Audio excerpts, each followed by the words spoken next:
The first part of our video is going to be looking at the dashboard and the side menu. The WizWrite dashboard is extremely simple and easy to use. When you first sign up for an account and log into the dashboard, you will see a product intro walkthrough pop up. You can simply click through or click the next button to understand certain things about the product. Once you have clicked through all of these, you will be able to then get rid of this pop-up. If you want to see any of this information later, you can simply click the burger menu in the top right, go to Getting Started, and it will appear again for you. There are three main icons on the dashboard of WizWrite. There is the record icon, which looks like a speaker. There is the heart icon, which is where all of your favorite items will appear. And there is the folder icon, which will show your latest recordings and your latest sessions. From below here, you will be able to see that you can set up automatic AI actions. Once you click on here, you'll be able to see any favorites that you have. You can search for specific ones in the top here. You can click the all button to show all of your default AI actions and any custom AI actions that you have created. If I want to see more of the default actions, I can simply click through here like this, and it will load them up for me. If there's a AI action that I find myself using a lot of times, what I can do is I can hit the favorite button and this will then appear here. So it's easy, it's quick to use, and I can simply set it up every time that I want to do it. So if I was to click one of these, it would automatically then run the AI action after I have done a transcription. I'll be going into that in a later video, but I just wanted to show you this pop-up for now. I can also select folders for my AI actions. So because I haven't got any folders set up, it's going to show me this at the moment. But if I did have a folder and I know that I'm going to be doing a bit of a content on, say, task management or similar, I can create a folder for task management, and then all of my transcriptions and all of the AI actions that run for that specific purpose will be neatly organized in that specific folder. So now we get down to the icons where a lot of the magic happens. On the left side, we have a language icon.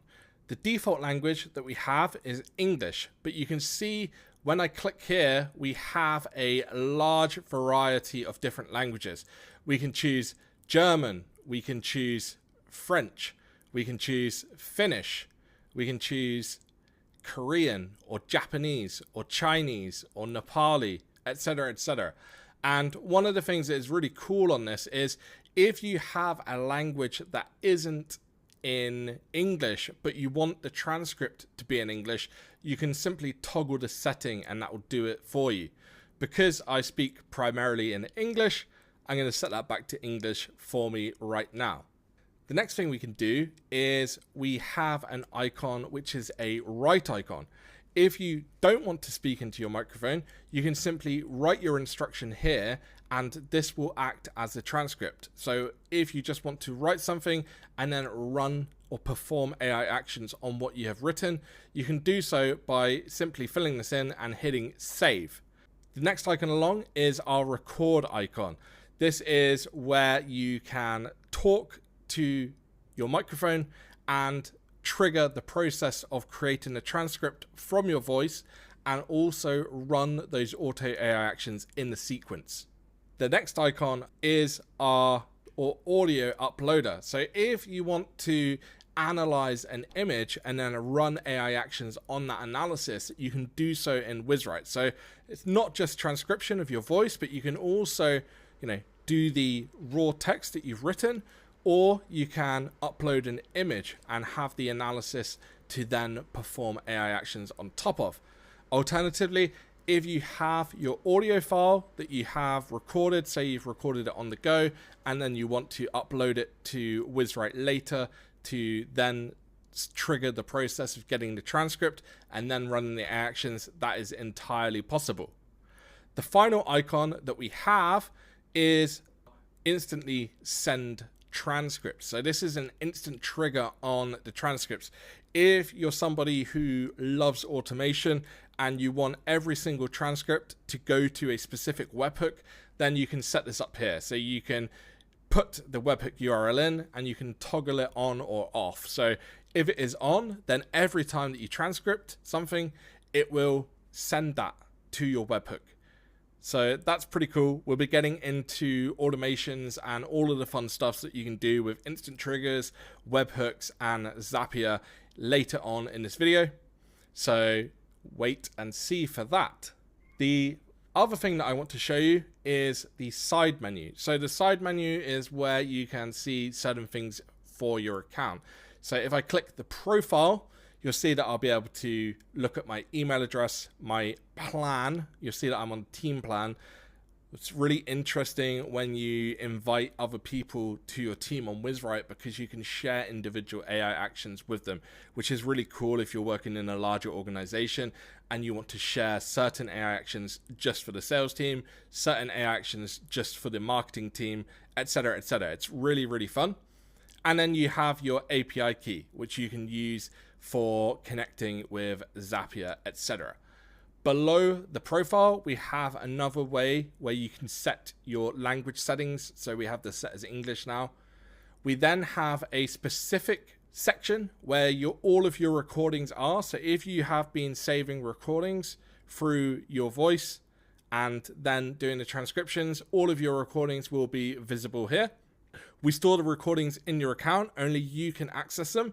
But once something has already created, if you are privacy conscious and you don't want a record of the original recording anywhere, then you can delete that and that completely wipes it from the server. So it's up to you whether you like to have the recording that you can listen back to if you want, or you can delete entirely. And this is an easy way to see that. The next section is we have transcripts, which will show all of your transcriptions. So it will show every single transcription that you've done, and you'll be able to look through them. You'll be able to click on each one to go into that specific session to run AI actions, etc., etc. We then have the manage team, where you can invite new users and delete new users. You can sort of manage your team entirely from here. We'll go into that in a later video. Then we have the webhook section where we can add webhooks. We can trigger these manually. What I really like about the webhook section is we've really thought about the way that people use automation. And sometimes just sending a webhook isn't really enough. And sometimes you want more information. So as part of webhook section, we give you the ability to send up to 3 extra fields. And then every time that you manually trigger this, you can put in whatever you want in these 3 fields, which really sort of enhances what is possible if you're sending this to Zapier, you're sending it to Make, you're sending it wherever. With those 3 extra fields, as well as the output text, you can do some really awesome, fun stuff. And we'll get into that in a bit later. Below webhooks, again, we have the getting started, which we went over earlier. We then have the documentation, which will take you through to our knowledge base. We then have a contact us form where you can send us an email if you would like. And finally, you can log out. So that's everything that is possible within the WizWrite dashboard. It's a single page, super easy, super sort of intuitive to use. That is the overview, and the next part of the video, we're going to go and look at the default AI actions that are available within WizWrite. Thank you.